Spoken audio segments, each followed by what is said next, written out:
안녕하세요. 신기반기 건설안전기사입니다. 2018년 필답형 1회차 문제풀이 시작하겠습니다. 1번 문제. 비는 그 밖의 기상상태의 불안정으로 날씨가 몹시 나빠 작업을 중지시킨 후 작업을 재개할 때 다시 작업을 시작할 때 비계 작업의 작업 시작 전 점검사항 4가지를 쓰시오라고 했습니다. 암기법부터 보고 가시죠. 암기법은 손발연기해입니다. 첫 번째 손은 손잡이의 탈락 여부입니다. 손잡이의 탈락 여부를 점검해 주셔야 되고요. 다음 두 번째는 어떤 것이냐? 발로 시작하는 거 뭐가 있죠? 그렇죠. 발판이 있습니다. 발판 재료의 손상 여부죠. 손상 여부 및 그리고 부착 또는 걸림 상태를 확인해 주셔야 됩니다. 발판 재료의 손상 여부 및 부착 또는 걸림 상태를 확인한다. 세 번째 연입니다. 연은 연결 재료가 있습니다. 연결 재료 및 연결 철물의 손상이라든지 손상 또는 부식 상태를 확인해 주셔야 돼요.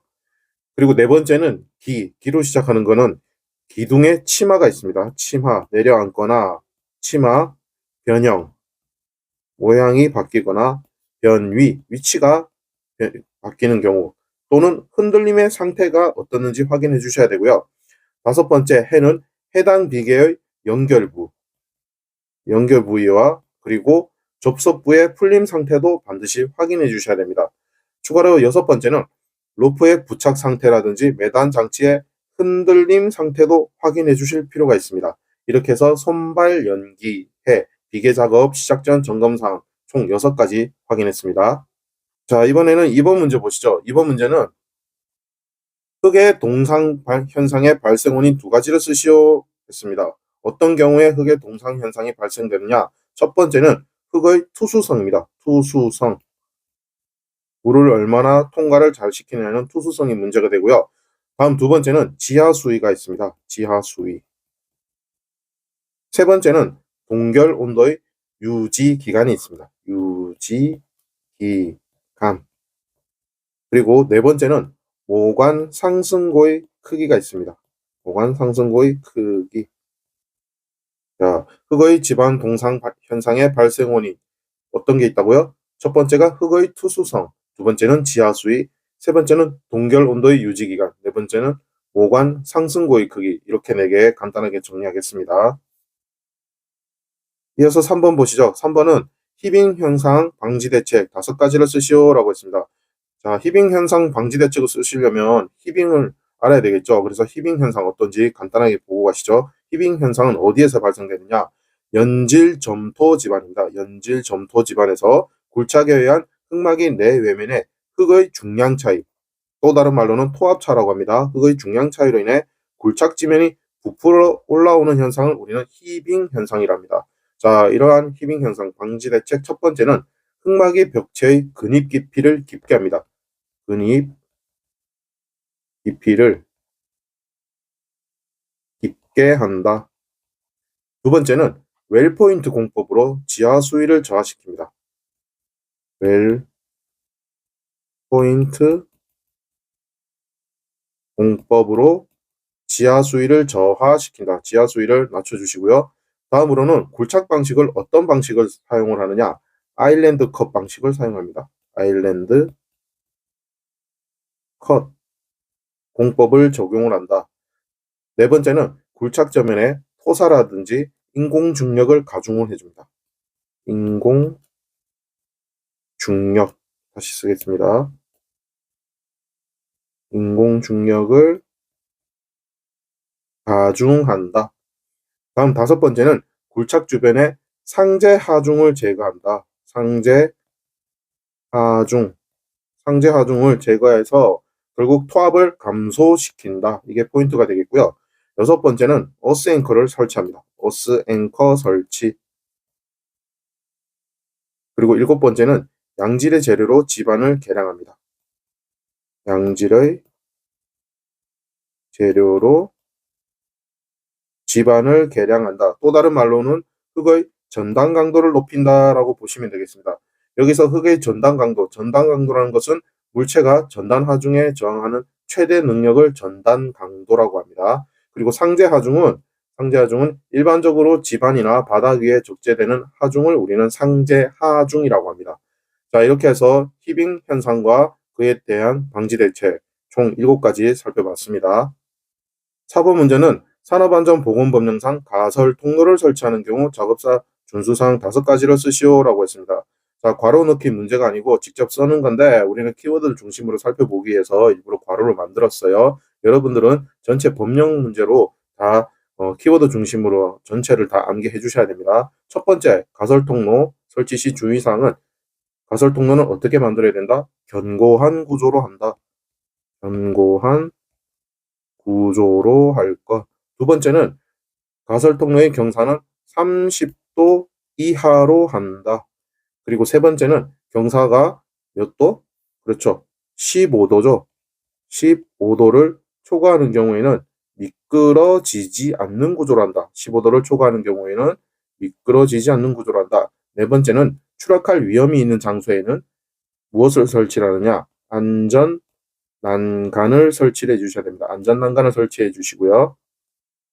다섯 번째는 수직경에 가설된 통로의 길이가 15m 이상인 경우에는 10m, 몇 미터? 10m 이내마다 무엇을 설치하느냐? 계단참을 설치해 주셔야 됩니다. 계단참을 설치해 주시고, 여섯 번째는 건설공사에 사용하는 높이가 8m 이상인 비계다리에는 역시 7m 이내마다 계단참을 설치를 한다. 자, 이렇게 해서 가설 통로 총 6가지 설치 시 준수사항 확인했고요. 주요 키워드 숫자값 확인하시고 이하냐, 이내냐, 초과냐 이런 거 잘 정리해서 가설 통로 완벽하게 학습해 주세요. 계속해서 5번 문제 보시죠. 5번 문제는 다음 보기에 빈칸에 적합한 내용을 쓰시오라고 했습니다. 보기 내용은 산업안전보건기준에 관한 규칙 제140조 폭풍에 의한 이탈 방지 내용이고요. 자, 보기 보시죠. 순간 풍속이 초당 몇 미터냐? 30m를 초과하는 바람이 불어올 우려가 있는 경우 옥에 설치되어 있는 주행 크레인에 대하여 이탈 방지를 가동시키는 등 이탈 방지 조치를 한다라고 되어 있습니다. 순간 풍속이 30m입니다. 30m. 자, 아래 표를 추가로 학습해 보겠습니다. 순간 풍속이 초당 10m를 초과할 경우에는 크레인의 설치, 수리, 점검 또는 해체 작업을 중지하셔야 됩니다. 중지하시고 순간 풍속이 초당 15m를 초과하는 경우에는 크레인의 운전 작업을 중지하셔야 됩니다. 그리고 초당 30m를 초과할 경우에는 주행 크레인의 이탈 방지, 오늘 문제의 답이었죠. 그래서 크레인 이탈 방지는 30m, 초당 30m 초과할 경우이고요. 추가로 또 초당 30m를 초과하는 바람이 불거나 중진 이상의 진도의 지진이 있는 경우에는 옥의 양중기의 각 부위 이상도 점검해 주셔야 됩니다. 그리고 초당 35m를 초과할 경우에는 옥의 승강기라든지 건설 작업용 리프트에 관한 경우 좀 더 강력하게 승강기가 무너지는 것을 방지하기 위한 조치를 취해 주셔야 됩니다. 그래서 순간 풍속이 각각 초당 몇 미터를 초과할 경우에 어떤 작업을 해야 되는지 총 5가지 같이 정리해 주세요.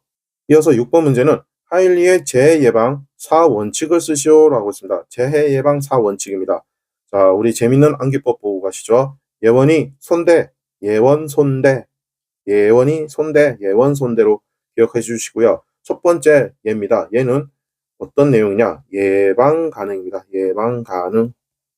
자, 이 예방 가능의 원칙은 천재지변을 제외한 모든 재해는 예방이 가능하다라는 것으로 정의를 내릴 수 있고요. 다음 두 번째 원입니다. 원은 정의부터 보고 가시죠. 사고에는 원인이 있고 그 원인은 연계되어 있다. 그래서 두 번째 원은 원인 연계가 있습니다. 원인 연계 또는 우리가 이걸 다른 표현으로 원인 계기가 있죠. 원인 계기가 있습니다. 다음 세 번째는 손입니다. 손은 손실우연입니다. 손실우연의 정의는 사고의 결과 손실은 우연히 발생된다 이 뜻이고요. 끝으로 네 번째 대는 대책선정입니다. 대책선정이고 사고 원인에 대한 적합한 대책이 선정되어야 한다. 이것이 바로 그 정의가 되겠네요. 다시 한번 하일리의 재해 예방 사원칙 뭐라고요? 암기법, 예원, 손대, 예원이 손대, 예방 가능, 원인 연계 또는 원인 계기, 손실 우연, 대책 선정 이렇게 네 가지 정리했습니다. 자, 7번 문제는 산업안전보건법상 안전보건교육 시간을 설명하고 있다. 빈칸에 알맞은 답을 쓰시오 라고 했습니다. 자, 빈칸 보시죠. 빈칸은 채용시 교육 중에 일용 근로자입니다. 일용 근로자 및 근로계약 기간이 일주일 이하인 기간제 근로자 해당되죠. 이런 경우에 근로시간은 몇 시간이냐? 1시간 이상입니다. 1시간 이상 교육을 해주셔야 되고요. 다음 두 번째, 건설업 기초 안전보건교육 중에서 건설 일용 근로자는 몇 시간을 해야 되느냐? 이 경우에는 4시간 이상 하셔야 됩니다. 4시간 이상 교육을 하신다. 특별교육 부분입니다. 특별교육에서는 일용근로자, 즉 일용근로자 및 근로계약 기간이 일주일 이하인 기간제 근로자인 경우에는 2시간 이상 교육을 한다. 이렇게 해서 일용근로자의 채용식 교육과 건설 일용근로자의 건설업 기초안전보건교육 그리고 또 역시 일용근로자의 특별교육에 대한 시간도 정리를 했고요. 주로 또 나오는 문제가 정기교육 중 사무직 종사근로자 그리고 정기교육 중 관리감독자 교육시간 그리고 작업 내용 변경 시 일용 근로자 제외했을 경우에 근로시간도 역시 시험 문제에 자주 출제되니까 같이 병행해서 학습해 주세요. 다음은 8번 문제입니다. 8번 문제는 건설업의 안전관리자 선임에 관한 다음 보기 물음에 답하시오 라고 했습니다. 자, 보기를 보시면 총 공사 금액이 1,000억 원 이상인 건설업에서 선임하여야 하는 안전관리자 최소 인원을 쓰시오. 단 공사기간 85%, 85 수준이다 라고 되어 있습니다. 이 내용은 전체 공사를 100으로 가정했을 경우에는 작업이 시작 시점 15% 기간 이내인 경우에는 한 명이 선임이 가능하고요. 잔여 기간이 15%만 미만으로 남아있을 경우에는 역시 또 한 명이 선임 가능합니다.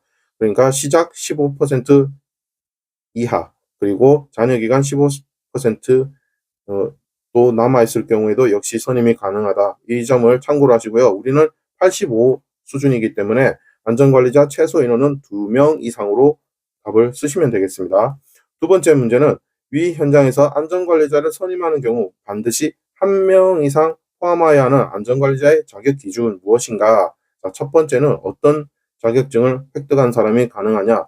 바로 산업안전 지도사 자격증입니다. 산업안전 지도사 자격을 가진 사람. 그 다음에 두 번째는 산업안전 산업기사 이상입니다. 산업기사 이상의 자격을 취득한 사람. 세 번째는 건설안전이죠.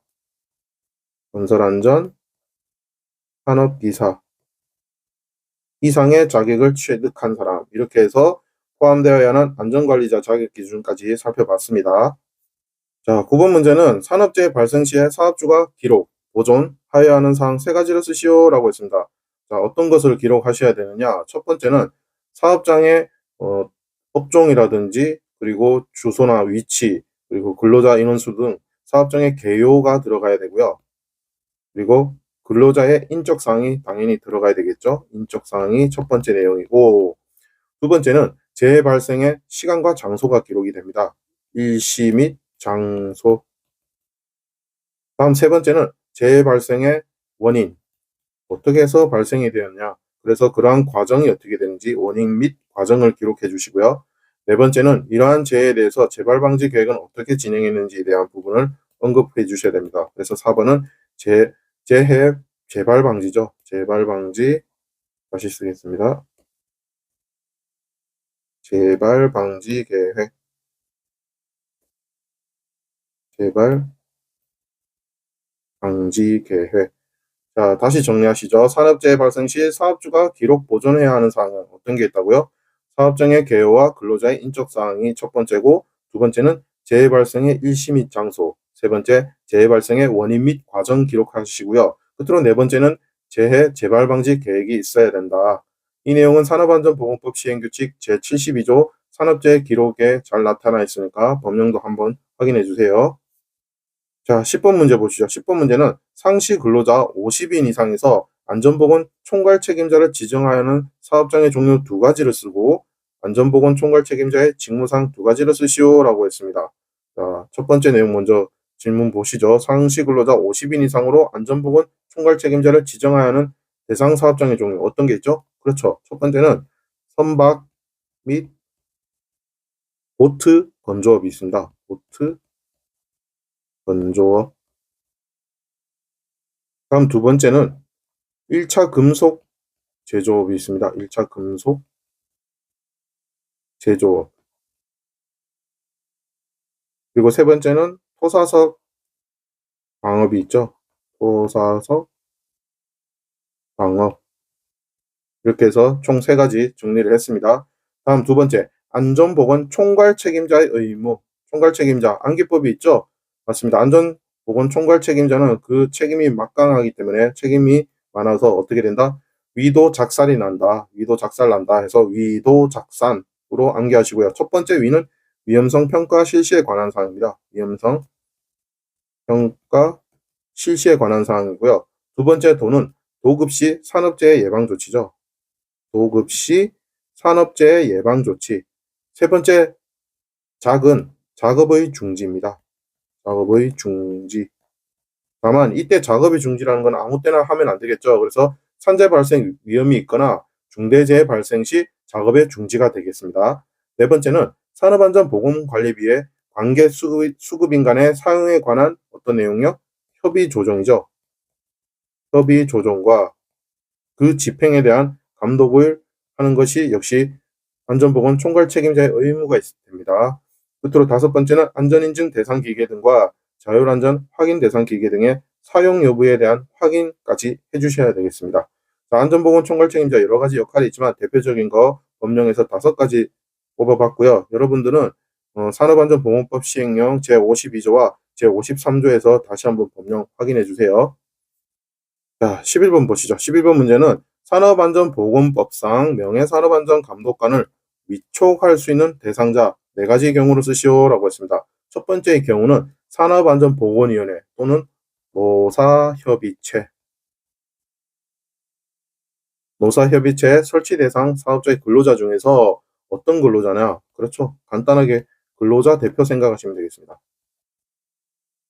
근로자 대표가 사업주의 의견을 들어 추천하는 사람입니다. 추천하는 사람. 그리고 두 번째는 노동조합 또는 그 지역 대표기구에 소속된 임직원 중에서 연합단체인 노동조합 또는 그 지역 대표기구가 역시 추천하는 사람입니다. 추천하는 사람. 세 번째는 전국 규모의 사업주단체. 사업주단체 또는 그 산하조직에 소속된 임직원 중에서 해당 단체 또는 그 산하조직이 추천하는 사람이고요. 끝으로 네 번째는 산업재해 예방. 산업재해 예방 관련 업무를 하는 단체 또는 그 산하조직에 소속된 임직원 중에서 해당 단체 또는 그 산하조직이 추천하는 사람. 이렇게 총 4가지 분류에 소속되어 있는 사람은 명예산업안전감독관에 위촉할 수 있습니다. 해당 법령 산업안전보건법 시행령 제32조 명예산업안전감독관 위촉의 세부 내용 잘 나타나 있으니까 법령 대조하면서 다시 한번 학습 정리해 주세요. 계속해서 12번 보시죠. 12번은 굴착공사에서 토사 붕괴의 발생을 예방하기 위한 안전점검사항 5가지를 쓰시오라고 했습니다. 자, 첫 번째 내용은 어떤 것을 점검을 하느냐? 전 지표면의 답사입니다. 전 지표면의 답사가 되겠고요. 그리고 경사면의 지층 변화부 상황 확인이 두 번째가 되겠습니다. 경사면의 지층 변화부 상황을 확인한다. 세 번째는 부석의 상황을 확인하셔야 되겠죠. 부석의 상황을 역시 확인을 해주셔야 됩니다. 부석 상황의 변화를 확인해 주시고요. 네 번째는 물에 관련된 내용 되겠습니다. 그래서 용수의 발생 유무라든지 또는 용수량의 변화도 확인해 주셔야 되고요. 다섯 번째는 얼었다가 녹은 경우, 그래서 결빙과 해빙입니다. 결빙과 해빙에 의한 상황의 변화를 확인해 주시고요. 그리고 여섯 번째는 각종 경사면에 보호공을 설치를 하겠죠. 그러한 보호공의 변위, 모양이 바뀌거나 혹은 보호공이 탈락했는지에 대한 유무도 확인해 주셔야 되겠습니다. 자, 굴착공사에서 토사 붕괴 발생을 예방하기 위한 안전점검 사항. 자, 다시 정리하시죠. 첫 번째 뭐라고요?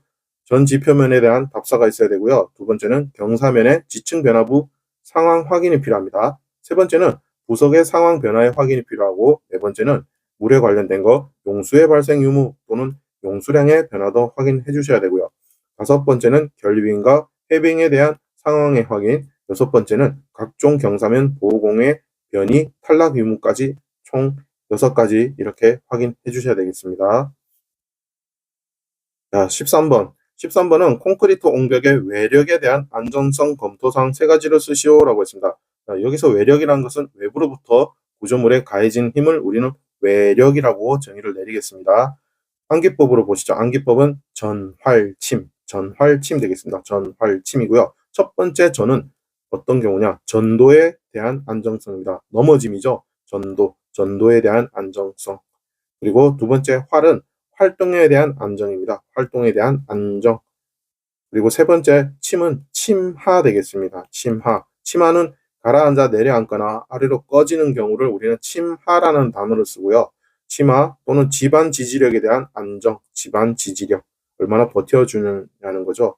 그래서 콘크리트 옹벽의 외력에 대한 안정성 검토 3가지 뭐라고요? 전도에 대한 안정, 활동에 대한 안정, 침하 또는 지반 지지력에 대한 안정, 이렇게 3가지 정리했습니다. 자, 신기방기 건설안전기사화는 2018년 필답형 1회차 마지막 문제는 터널 공사에서 터널 작업면에 적합한 조도 기준을 쓰시오 되겠네요. 자, 오른쪽 표에서 보시면 작업 기준과 조도 기준이 나와 있습니다. 막장 구간은 어떻게 되느냐? 70럭스 이상이죠. 70럭스 이상이고요. 그리고 중간 구간은 막장 구간보다는 조금 조도 기준이 덜 엄격합니다. 그래서 50럭스 이상이고요. 세 번째, 터널 입구, 수직구 구간. 햇볕이 바로 내리쬐 가능성 있는 수직구 구간이나 터널 입구는 가장 조도에 대한 기준이 덜 엄격하겠죠. 그래서 30럭스 이상입니다.